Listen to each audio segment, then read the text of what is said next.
Ladies and gentlemen, welcome back to another episode of The New World. And in today's video, it's time we give you guys our playoff predictions, Super Bowl matchup, and who will come away with the Lombardi this year. But before we get into the video, make sure to hit that subscribe button as we are on the road to 10K subs, turn on those notifications, and stay tuned for more of our content. And comment if you think we will see any playoff upsets, your Super Bowl matchup predictions, and who you think will win it all. Now without further ado, let's get into these predictions, fellas. So, starting off, I guess we'll start off with the Texans and Chargers. Who do y'all have coming out of that first game? Yeah, I'm gonna take the Chargers in this. I think the Texans, they've been reeling a lot these last couple games. We've seen in the decline of the offensive line play, which they did start the season off. Many people forget that they started the season off 5-1. Like, they was looking like one of the most elite teams in the league. But it's been downhill as far as the offensive side of the ball. You've seen how C.J. Stroud's performed. His numbers side by side look worse than Caleb Williams. So the guy he was LeBron, his numbers look worse than him. That says a lot. And if you just look at the decline of receiving play, we know that Stephon Diggs has been out, and they just lost Tank Dell to a gruesome injury. Nico Collins should be playing, so that should be good. And they're rolling with like Robert Woods, his wide receiver too. I'm not sure if that's going to work against the number one scoring defense in the league, which is the Chargers. Chargers, I think they should win this game pretty handily. It should be kind of a barn burner to me, honestly. Like the Texans, they when you're a playoff team, you're coming into like the postseason like on a cold streak, like you're just losing games. Like the last competent game they lost was against the Ravens, 31-2. Like they didn't even score like a point on the offensive side of the ball. Then there's concerns that I look at, and it's an issue, man. It's an issue. I'm not really concerned for them aside the defensive side of the ball. I think defensively they're really good unit, but in the Chargers they're not really explosive on the offensive side of the ball. But their offense is too stagnant to me. I'm not really. And you just look at the EPA, just like plus or minus. Like they have a really great defense, and their offense is pretty bad. So give me the Chargers with this one. I don't think there's much debate on this one. I agree with my boy, Buff. I don't think there's much debate about this either. The Chargers have consistently been one of the better defenses in this league. We have documented the regression and the decline in C.J. Stroud from a quarterback standpoint. And I think that whether people want to admit it or not, Buff has done a great job of really kind of detailing the weaknesses of each of these teams. Because one thing that we do have to preface is that every team is in the postseason for a reason. They are a somewhat good, respectable team. What's going to beat you is going to be what you're poor at. And one thing that I value a lot, especially when we get to the playoffs, is the play of my quarterback. How's my quarterback performing going into the year? If we were to do a ranking of the quarterbacks based on this season alone, C.J. Stroud would be at the bottom. When we have 14 quarterbacks, he'd be at the bottom. He'd be in that 12 to 14 range. And that's crazy because niggas was saying that this nigga was going to be a top 5 quarterback. So, yeah, man, I feel like the Chargers, they have phenomenal coaching. And I feel like that's a good pattern for success in terms of winning playoff games. Phenomenal coaching, great quarterback play, and great defense. And I'm not trying to simplify things, but I think that that's a good game plan for the Chargers. I feel like their weaknesses, yes, they don't have that much receiver talent. And even though they do want to commit to running the football, they don't do it that well. I mean, they do it good enough. But I just think that I just don't like how this Houston Texans team has been performing, man. I really just don't like it. I'm not big on you want to start streaking, as you're going into the postseason.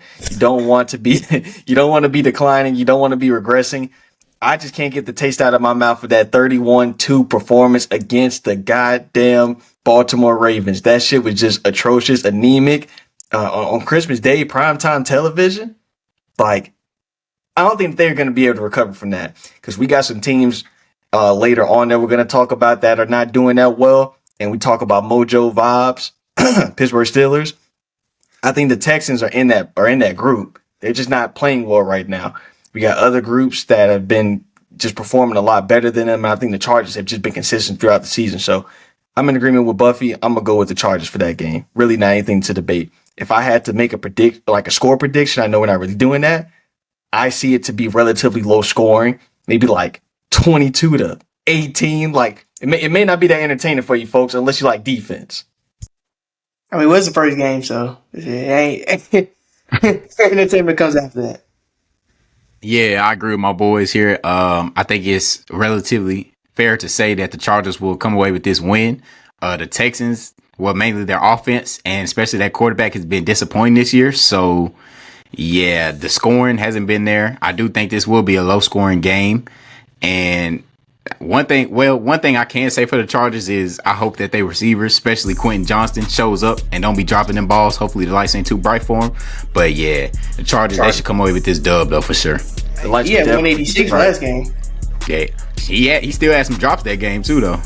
No, he was 13 or 14 reception wise, like targets.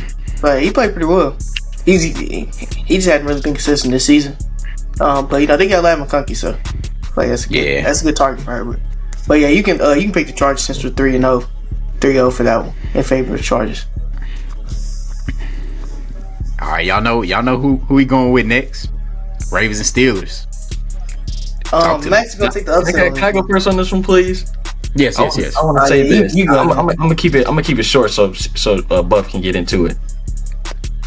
The Ravens should win this game. Should. Mm-hmm. I'm not gonna lie. Just based off of their track record, they did lose Zay Flowers. He's ruled out, and I think that there's a lot ruling into this game from both teams. I think the Steelers, I'm not gonna lie, they got bad mojo right now. The vibes are awful. Like, they're terrible. Like I think Jay has kind of alluded to some of the locker room problems that they're having with the morale just being very, very low. Russ, I have to give him credit. He is trying to get these guys motivated because it's the postseason. Like you're playing in the postseason on Saturday, and I don't know if these guys are really ready to play. And a lot of that got to go on coaching, like Mike Tomlin. You guys are gonna see in that George Pickens video. I don't think he's just really done a good job throughout the season. But all that being said, this is a divisional rivalry. These teams know each other very, very well. We know Lamar Jackson. I think he said a few days ago that he's antsy. He gets antsy before playoff games. I wonder what you guys' viewpoint about that is. But we compared that to like what Jaden Daniels said about playoffs being another game for him. And he hadn't played in a playoff game before yet. So, he may be talking. But the different mentalities is very, very different. Lamar Jackson got a lot of pressure on him. All these Lamar Jackson stands talking about he's the MVP. He gotta win it. If he don't win this game, Lord have mercy. Go ahead, Buff. Yeah, I'm going to take the Steelers to upset this game. I think with the Vikings looking now, that's probably what I'm gonna go with. That's probably my biggest upset of the week. I think the Steelers gonna take this one. I think the loss of Zay Flowers is really, really big. I think what the Steelers should do is that they should load up on the run. The Steelers they have been known for running a 3-4 defense over the course of the years, and 3-4 defenses, as crazy as it sounds, they actually work. If you just look at AFC North teams between the Ravens and Steelers, for the most part, since they had their head coaches in Harbaugh and Tomlin, they've had they have really good defenses. So that style of defense really works for most teams. Stop playing that nickel shit that the fucking Bills play all the time. Shit's terrible. Shit doesn't work in the postseason. But yeah, I think the Steelers take this one. I know the Steelers have been coming off on pretty low lows coming to the season. I saw an interesting clip of Russell Wilson. I keep on calling him Russell Westbrook. Russell Wilson talking to Cameron Haywood. Cameron Haywood just looked out of it. Just looked like the season was over. And if you looked at the last couple stretch of games, they have been reeling. They they were 9-3 point of the season, but now they're sitting at the 6th seed when they were comfortably at 3 seed earlier this season. I'm going to take them to win because I don't really trust. Lamar Jackson's had a phenomenal year. If you just look at statistics, it's arguably the greatest season ever from a quarterback standards. 41 touchdowns. I think that's just passing. That's just passing touchdowns. 4 interceptions. Interceptions really ain't on him. And he has a 119 passer rating, which is 4th all time. The brother has been really, really good. If you look at the analytics, he's really, really been high. I can break those down all I want to, but I'm not. Since we're gonna get into this conversation, he's been really good. But I have been a little iffy on his playoff performances. He is 2-4 in the postseason. If you just look at all his charts, he's taken a lot of sacks, taken a lot of interceptions. He's only had 6 passing touchdowns and 6 interceptions. So that's not a good ratio in the postseason. And he's coming to this game with no Zay Flowers. So I think that's going to be really big for Baltimore. I think they need to, when Baltimore wins, they run the football a lot. So I think that would be a great thing to kind of lead off on. Derrick Henry. As far as niggas talk about Lamar Jackson and his crazy season, like he's had almost, I think he's had 5,000 yards total of offense. Derrick Henry's had 1,900 rushing yards this season, and it's kind of gone unnoticed since Saquon Barkley's had his 2,000 yard year. So I think for Baltimore to win this game, they have to establish the run. They have to run the football, especially with Zay Flowers out, and the only deep threat being honestly Rashad Bateman. So honestly, I take the Steelers to win this game. I think the Steelers, divisional game. They played the Ravens 2 times this season. The last game wasn't really that good of a performance from them, but it's George Pickens master ass. And I think they bounce back with this game. Russ has a bounce back game, and they see themselves, maybe facing KC in the second round. So yeah, my scorecard is I have the Steelers winning 27-20, and kind of a barn burner. Also, fun fact: Lamar Jackson's Baltimore Ravens, they haven't won a playoff game when their defense hasn't let up. When their defense has let up more than 13 points. So that's another important statistic for y'all. Ooh. Hey, I'm not gonna lie, that was cinema. That take right there was cinema. I'm not hating. He's a phenomenal player. You're not hating. Everything you said was that boy was on point with his stuff right there, man. Everything you said was valid. And honestly, ladies and gentlemen, this may be the first time this has happened, probably live. Buffy just swayed my opinion. I'm gonna go ahead and rock with the Steelers. I bet money on the Steelers, bro. I better not lose, bro. And I'm not going to lie, because I've been tough on Mike Tomlin, but I think that I believe that if they are able to pull this off, this will be his most impressive victory in the past decade.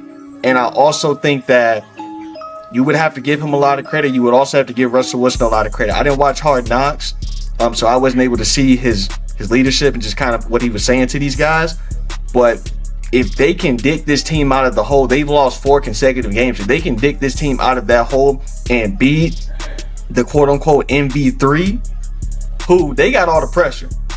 Because even though the Steelers, I do think that a lot of pressure is on Mike Tomlin, this team is playing with house money. So they really should be loose going into this game, honestly. And Mike Tomlin, he has something to coach for. I do think that they can get it done. My biggest thing is really just the morale of the team. Can they get this team? Can Mike Tomlin convince these guys that they can beat the Ravens? If so, then I do think that is doable. Because one thing that we haven't talked about, I think we have talked about it, but mainstream media, Lamar Jackson, Baltimore Raven fans have not talked about this. The Baltimore Ravens have the most Pro Bowlers. Am I correct? This season? 9. They have 9 or 7. This is 9. So you got 9 Pro Bowlers, right? You just lost one in Zay Flowers. We want to give all the credit to Mr. Lamar Jackson, but this team has talent, especially offensively with the weapons. If you can't get it done, I'm curious as to what the excuse is going to be. I'm very, very curious. And I'm also curious as where those fans are going to stand after the season and into future seasons. Because we can definitely document that Lamar Jackson would be a playoff choker. Not a dropper, a choker. You got overwhelming talent. Number one, not number one record, but a great record. Winning the division. You got to get that shit done. But yeah, I will definitely issue Mike Tomlin and Russell Wilson an apology if they are able to pull this off. Because even though I have been hard on both of them, I'm just really I can't really stomach these Lamar Jackson fans. They are really getting toxic. My brother Buffy has been just sending me fans to try to make this Lamar Jackson MVP case, and it's really just kind of killing me because it comes to a point where they start to take credit away from other candidates, like the Josh Allens and the Saquons. Like they start to take credit away from those guys just to boost up and prop up their guy that has no playoff success. So I'm rocking with Russ and them, man. I'm rocking with Russ and them. Yeah.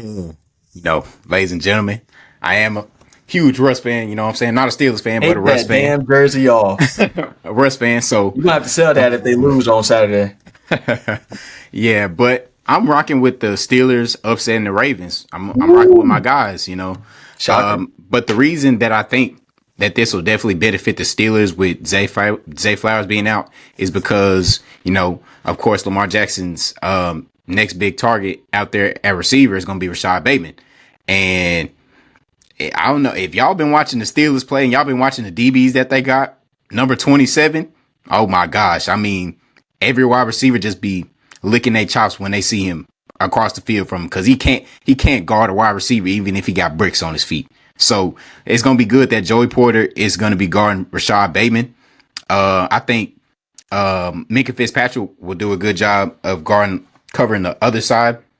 So I think the Steelers can come away with this one. And Caleb had brought up, you know, those statistics of the Ravens giving up, you know, over 13 points and the Ravens lose. I mean, I wouldn't be surprised by it because Lamar, he just doesn't show up all the time in the playoffs. Like, I wouldn't be surprised if it comes down, you know, to the third or fourth quarter and he has a crucial turnover like a fumble or something. I wouldn't be surprised if that happens. But if the Ravens win, I'm betting my money that it's going to be on Derrick Henry, their closer, the one who helps them wins games. If the Ravens win, it'll be on Derrick Henry because Lamar Jackson, we know how he gets. And we know Derrick Henry, you can't stop the brother. But yeah, I mean the Steelers. I mean Russ, like Mal said, he didn't see Hard Knocks. I have watched it, and you know when they're down, like a lot of those guys are down, and Russ he's in there trying to keep them up, keep them afloat. But a lot of these guys they kind of are down. But I think that they're kind of locked in. Hopefully, you know we'll see a bounce back game from George Pickens because I mean 3 drops in their game against Cincinnati, a game that they had to win. Even though the Ravens won that game, they still should have won that game. But yeah, man, I think the Steelers can get it done. George Pickens definitely owes them one for sure. If he would be able to come alive in this game, that would do a lot for. I know we've been talking about him potentially being moved on. I think that I'm not gonna say that would close that convo because I still don't trust him, but that would fare a lot. I think one thing that we haven't talked about is like we know what the game plan is, as Jay and Buffy have alluded to, for the Ravens to win and really just to win a Super Bowl is to run the football. But their commitment to doing that, we just haven't really seen it. Like if they get down, I'm curious as to see if they go down 10-0 or they go down by double digits, what their approach is going to be. Because if Lamar Jackson is throwing the football 30 plus times, they will not win that game. All right, then let's go ahead and go on to this next game. We got the Buffalo Bills going up against the Denver Broncos. This is not an interesting game. Yeah, I think this would be I think the score will be a bit closer than what people expect. I do think the Bills are gonna score over 30. So I think my scorecard for this game is gonna be like 30-17. And kind of like I know that doesn't sound like a close game, but it's kind of gonna feel like a bit of a close game. I think the strength of the Denver Broncos is the O-line, the offensive line, and I think that will pose problems to the Buffalo Bills. 'Cause I think Buffalo is really weak in the defensive line. So I've seen them, you know, in the course of playoff games when they played against, I believe, it was against Cincinnati in 2022. But they just getting pushed around, man. So I can see a scenario where that does happen. I'm still going to take the Buffalo Bills. I just think I trust the quarterback more. And it's a game where, you know, on the road, do you really trust a rookie quarterback who, I gotta say this on live, I don't know if Bo Nix is good or not. I don't know, like, I know he's not terrible, but is he good or is he average? Because he's giving me too much Ryan Tannehill. Like when I see him play, I'm like, okay, like the scrambling is cool. He makes an occasional throw where I'm like, wow, that's a great throw. But then I see a couple other throws, it's like underthrows, not really there, overthrows. I'm like, okay. And then it's a lot of scrambling out of the pocket, which I understand he has to act like the running back on the team because their running game is piss poor, to say the least. But the running game still might go off on this Buffalo Bills defense. Like, they're not good against the run. And the type of defense they play, as I mentioned earlier, like, you know, playing nickel defense. They're playing 5 defensive backs, so it's pretty easy to run against these guys. Like, they just leave gaping holes wide open, pause. So, yeah, I think the Bills are going to fare well. And I know, like, I understand people talking about, you know, the Broncos, their defense is so good. And, yeah, they have had a top 3 defense in the league. I just think it doesn't really matter. Like Buffalo Bills, they kind of shred like whatever defense they play, if you notice. So, whether that's Kansas City, whether does that, the Lions, and I understand the Lions are kind of depleted. I still kind of trust the Bills, and the fact that the Bills have an advantage of playing essentially 4 downs on offense if they get it down to like 4th and 2. That's with like how great their quarterback play is and how they run the football. I think that gives them the edge in this game. And but I wouldn't be surprised, if this is a close game. If it's a close game, I don't really trust McDermott in a close situation. He has not shown me like I saw that like that Houston game was a big reminder to me that this team has some places to go. But otherwise, I have Buffalo win this game. I think it'll be 30-17. Just that environment playing in Buffalo. You're playing in the cold. Buffalo fans, Bills Mafia, and you're playing against an elite quarterback. I think, Josh Allen would fare better than Bo Nix, in my opinion. Yeah, I'm gonna have to agree with that. As my boy Jay says, I'm rocking with the people's hero, Josh Allen, who I do think is the MVP of the NFL.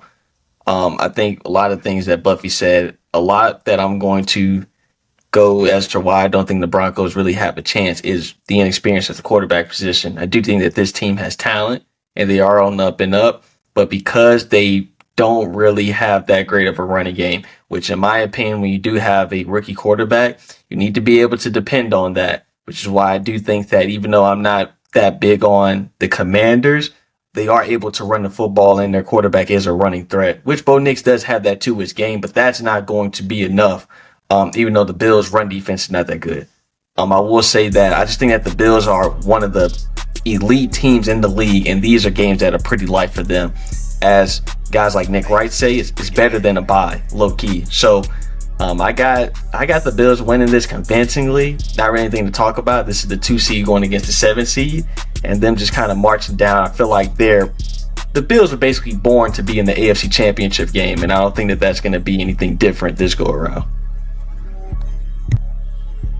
Yeah, man, I'm agree with my guys. I don't trust Bo Nix. He teeters, and he's always. It's like, is he good?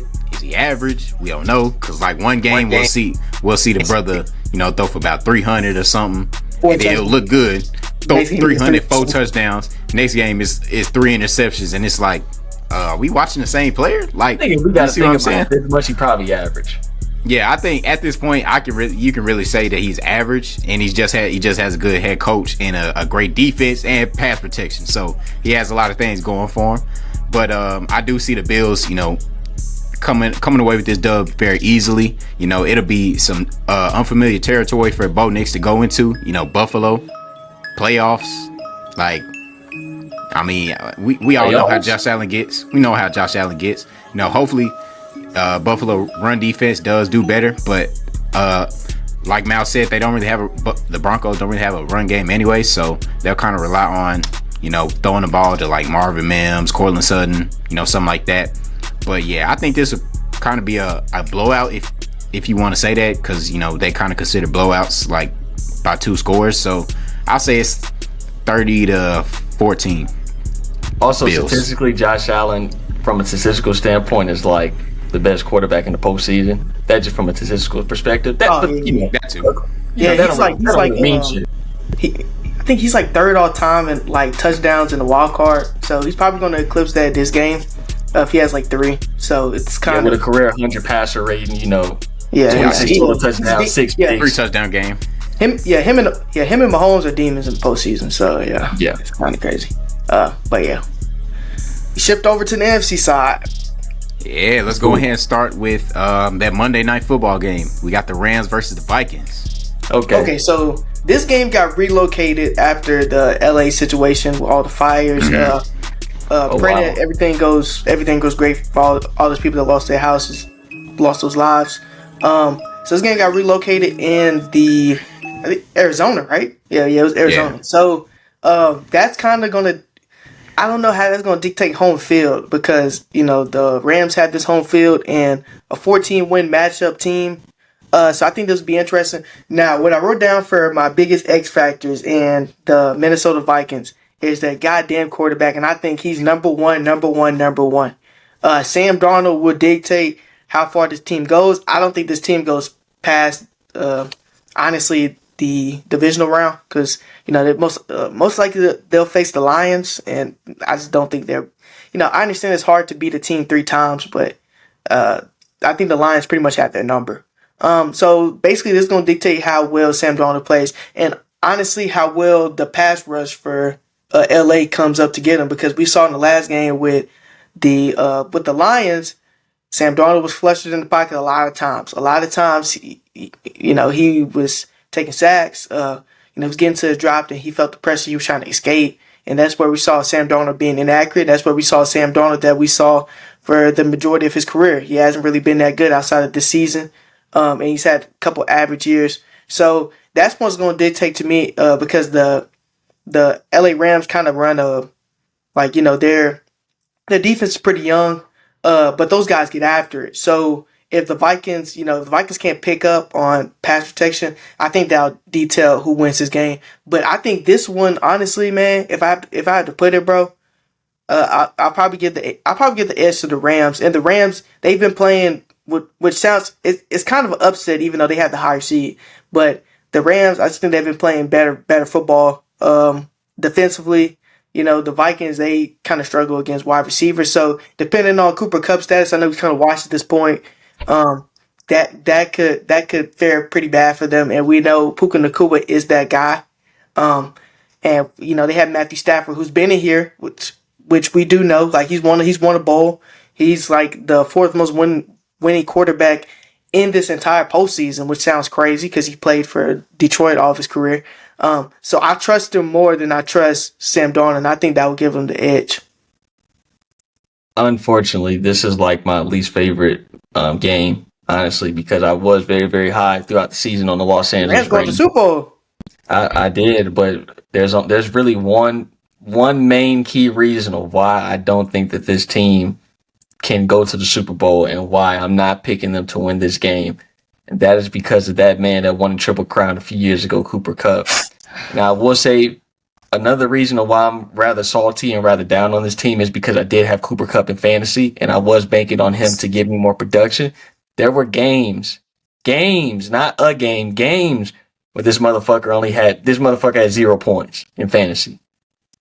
0, none. And I had him starting.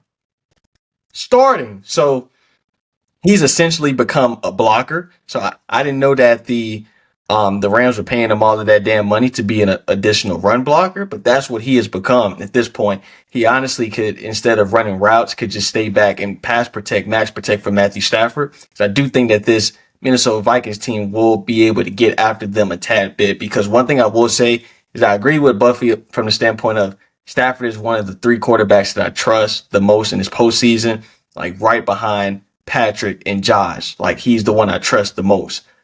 But if you get pressure on him, and Matthew Stafford is a tough son of a gun, but if you get pressure on him, he's a different quarterback.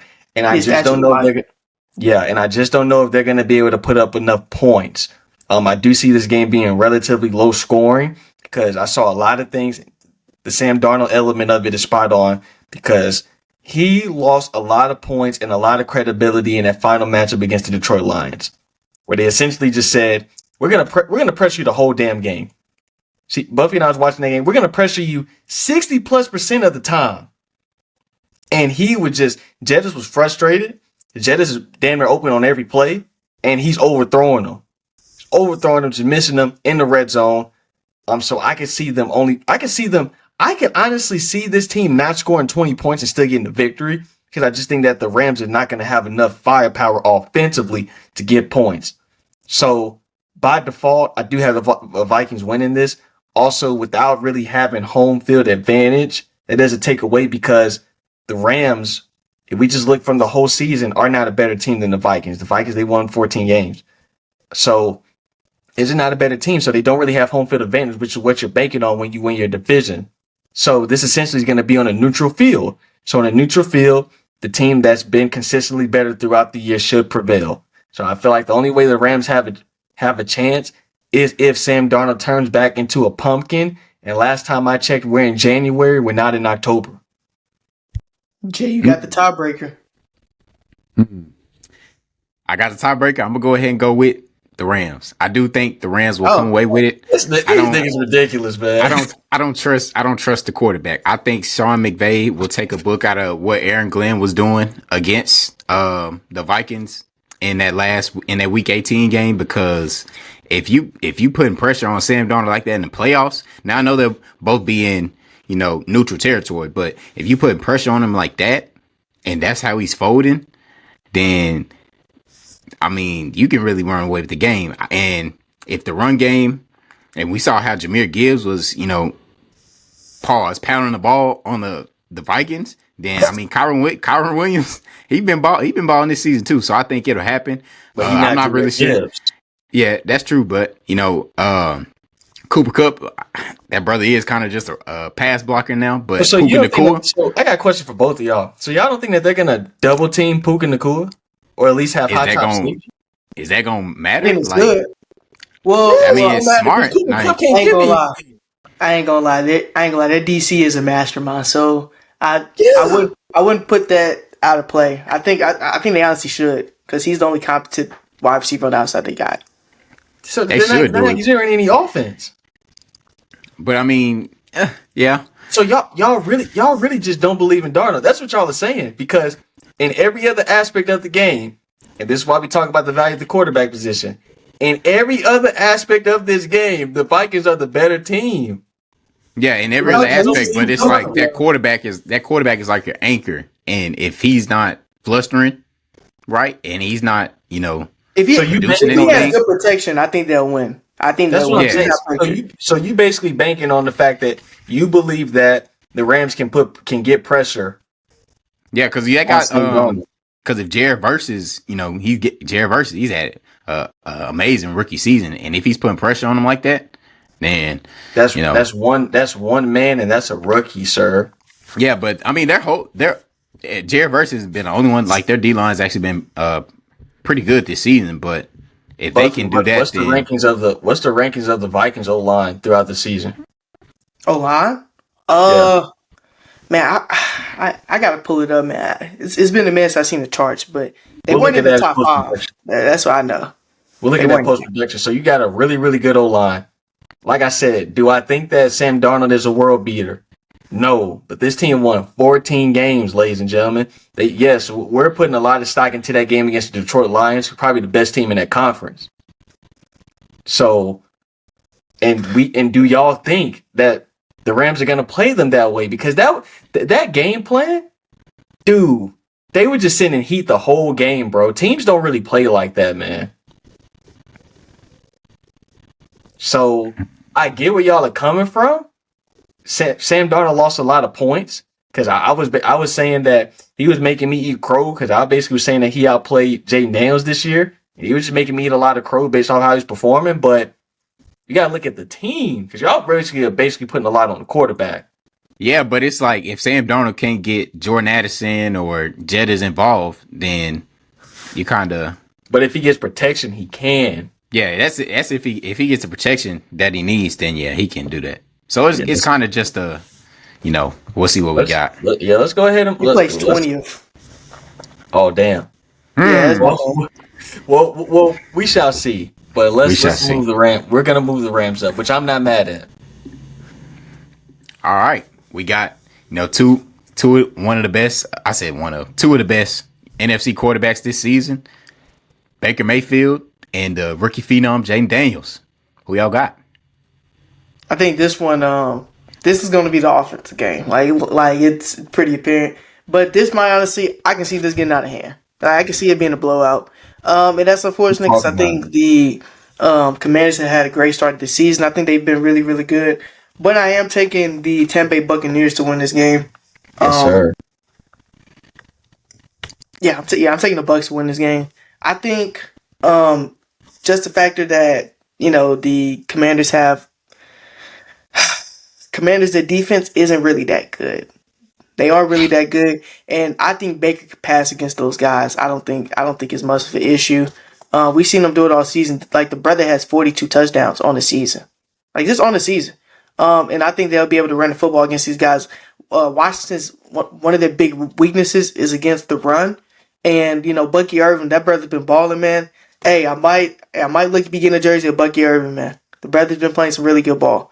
But yeah, I think they're gonna win this game with the experience. Not many rookie quarterbacks have won in the first round. I think C.J. Stroud is on the list of very, very few rookies that have just won in the first round. It's really unprecedented to see that happen, and I don't think it will happen here. But I do think the Commanders will be able to get some points up against the Buccaneers defense. The Bucs, they do give up a lot of pass plays, but I think just the Buccaneers' strength being the run defense, I think they'll fare really, really well against the Commanders, because Commanders, the way Cliff Kingsbury offense is structured is they want to run the football first, then get to the element of the pass. And I think that will kind of favor the Buccaneers, because the Commanders, they're not really a pass-heavy type team.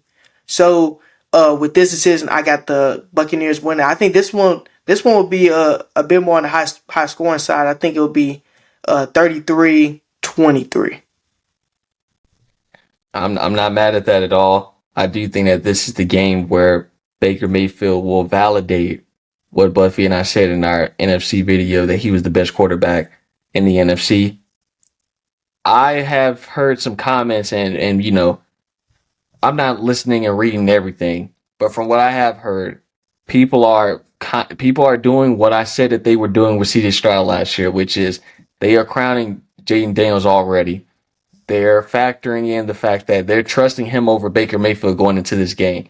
They're factoring in all of the late game-winning drives that he had in the regular season this year, which I will give him credit for. As a rookie, that's phenomenal. And I think that a potential idea of a conversation down the line is comparing his season to C.J. Stroud's rookie season. But he has been great this year. But as C.J. said, he's an inexperienced quarterback, and he's a rookie. And that coaching staff, this team hasn't been in the postseason. Baker Mayfield has experience. They took out Philly last year. Baker Mayfield has shown us that in big postseason games. Go back and look at some, even when he was with the Browns. Go back and look at some of those postseason performances from Baker Mayfield. So I think the only thing that could hurt this team is if Baker Mayfield puts the ball in harm's way. If he's turning the football over. He did have 16 picks on the season. So they do get a little pass happy. But I'm going to put that trust in him, as well as those weapons surrounding him, and that coaching staff, Todd Bowles and them. They have done a great job throughout the season, even though they have lost some games that I think that they should have won. They have consistently been the best team in that division. And I think that they will show that they're clear-cut better than this Commanders team that is on the up and up, but have a lot of weaknesses because this is the thing, though, we got to take into account. Nobody expected the Commanders to be good this year. So they caught a lot of teams off guard. They caught a lot of teams off guard. You're not catching the Tampa Bay Buccaneers off guard. They know that you have talent. They know that you have an elite quarterback. So they have had time to prepare for you. They know what the matchups are going to be. And that's something that we haven't really talked about.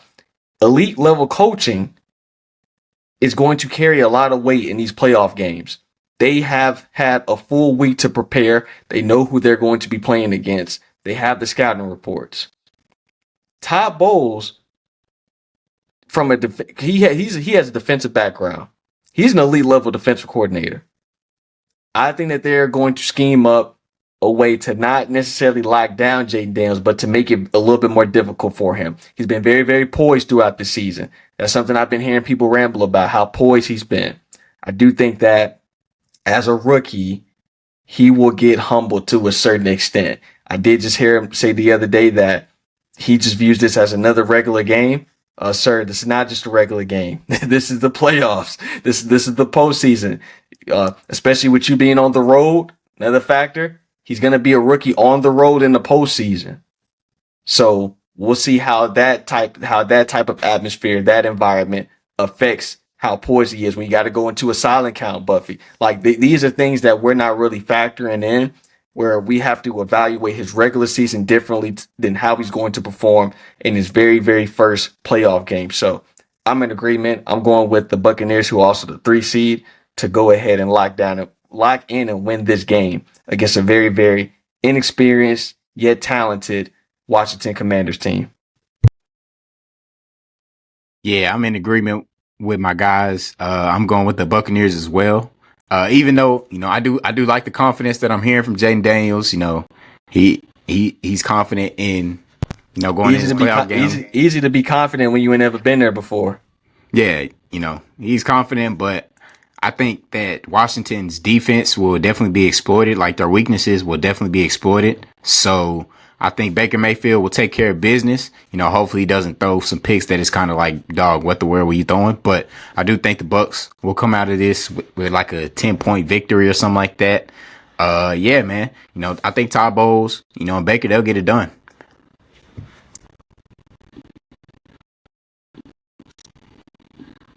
And for that last NFC game of the wild card, we got the Eagles versus the Packers. Who y'all feeling? Originally, I went to this game and I was like, I got the Packers upsetting. But I'm kind of going to go back on that. I think the Eagles will get this done. I think it will be a return to form. I'm really more so curious about the quarterback situation for both teams. I know Green Bay, they're experiencing a lot of issues. So are the Philadelphia Eagles. Both quarterbacks, they're coming in a bit hobbled, but I think the factor is that the Eagles, I trust their defense a bit more than I trust the Packers, and I think they will. Well, I think they'll probably blow the game out just a little bit. With the running back play, I think Saquon will have him a pretty good night. He kind of could have broke the record. Many people thought he could have played. I didn't really think it was that big of a deal, man. These guys are getting additional games, so for him to play the last game just to break a record, I don't think is more impressive. I think he's had a better year than Eric Dickerson, which sounds crazy, but it's really not if you just look at it. But this season this year was better than Eric Dickerson's record-breaking season, in my opinion. So yeah, I would take the Eagles to win this game. I think the Eagles, just how the defense been playing, especially with those defensive backs, man, they really looked like a better team than they did last year, man. Last year was really, really sloppy. Nick Sirianni, his job was on the line. And I think if the game is close, Nick Sirianni's job will be on the line. It would definitely be on the line because the brother's been on the hot seat. But when you have OC and the DC that's been really coaching their guys well, I think it's understandable for you to play that well. My big thing is they kind of get off the slow start, so the Packers are offense that will capitalize on turnovers. Their safety Xavier McKinley's had a phenomenal year with interceptions. So Jalen Hurts shouldn't be throwing the ball deep over the middle. I don't think that would work. Jalen Hurts. My fault. Jalen Hurts. He's had a very interesting season. I think once the offense figured out that, hey, we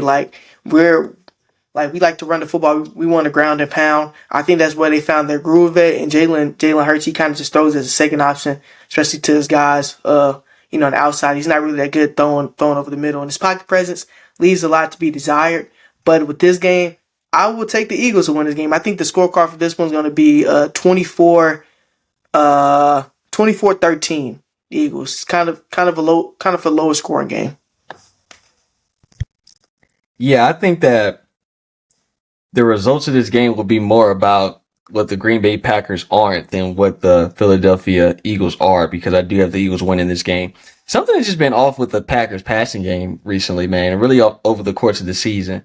I'm not going to put all of it on Jordan Love because he has missed time with injury. I think he's actually currently dealing with the injury right now, if I'm not mistaken, but his receivers have also dropped a lot of fucking passes. Like, they dropped 23 passes, which is third highest amongst playoff quarterbacks. And there's really no answer to it, man. Like, they've shown us glimpses. They've shown us signs of being elite. What we saw last year, but that's another thing I'd be telling guys. Stop crowning these guys too early, man. We were basically evaluating half of a season for work from Jordan Love last year and basically putting him in that elite group of quarterbacks. And I haven't really seen it. I think that they've taken I think he's way more talented than Jalen Hurts, but they've taken a similar approach of making sure that we limit on the turnovers and be a little bit more safe, because we just can't really trust this guy right now. So I think that the game plan, and one thing that Buffy said about comparison between Eric Dickerson and Saquon, that is very, very fair. In that season where Eric Dickerson broke the record, that man had 14 fumbles, which is insane. So yeah, let's Really good point. just, Really good point. I was going to say that, but I didn't want to get too long-winded. He did have 14 fumbles. It's a bit on the overrated side that I'd say for running back seasons. I still think LT's 2006 season the best running back season. Even though he didn't rush for 2,000, I just think like 31 touchdowns. That's crazy, man. and even like Adrian Peterson's MVP season, I think that's more impressive than Eric Dickerson. Like, not even trying to throw no strays, but he just started talking a lot, like saying, I hope Saquon don't break through. And I'm like, Eric Dickerson, sit your old ass down and let these young guys. I don't like that because you see guys like look at Barry Sanders in college. He actually wanted Ashton Genty to break his record. See, I don't like that. Man. I think Eric Dickerson came off I think a as little far as weak. the older generation, you want the newer generation to make new records and names for themselves. Yeah, I thought that was lame. But yeah, Saquon has been phenomenal. Honestly, he could have more touchdowns if the Philadelphia Eagles didn't just commit to this kind of ugly style of winning with this damn tush push and trying to elevate Jalen Hurts' stats, which I think is an underlying theme. Ladies and gentlemen, I think that they're trying to justify that contract because they gave that man a crazy bag, and he basically been game managing for 60+% of the season, really, since, because he was turning the football over at the beginning of the year, and he was throwing the football like 35 plus times, and they were like, whoa. Listen, brother, we got to take the ball out of your hands and give it to Saquon because you're not that guy. You playing like ass. You're slow at processing.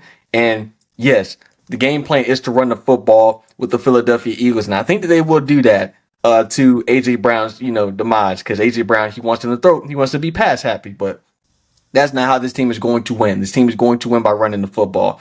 I think they will do that. Jordan Love, we got to take the good with the bad. So even though we get, a few interceptions, a few really, really bad interceptions, but I do think that style of play elevates the offensive output of this team. So with him being safe, I don't think that that's going to be enough to beat the Philadelphia Eagles. So I'm going to rock with them. I don't think this game should really be that close. I can see the end score being close, but I don't think the actual game will be close. So I'm going to rock with the Philadelphia Eagles. Yeah, man, I'm gonna go ahead and rock with the Eagles, even though we do got a game manager in Jalen Hurts.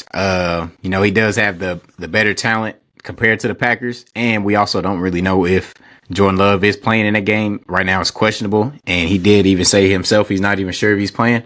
And then they also got Christian Washington, questionable as well. So, and plus they have, their best DB and Jai Alexander out. So that'll be pretty tough for him when you got, the Eagles who got AJ Brown and Devontae Smith. And then you got Saquon coming out the backfield too. So that'd be pretty tough for him. I do think the Eagles will kind of take away with this game. I could see this being a blowout game, But yeah, I really don't think the Packers will be able to withstand it for long. I think the Eagles will kind of take over. Yeah, that's my pick, the Eagles, man.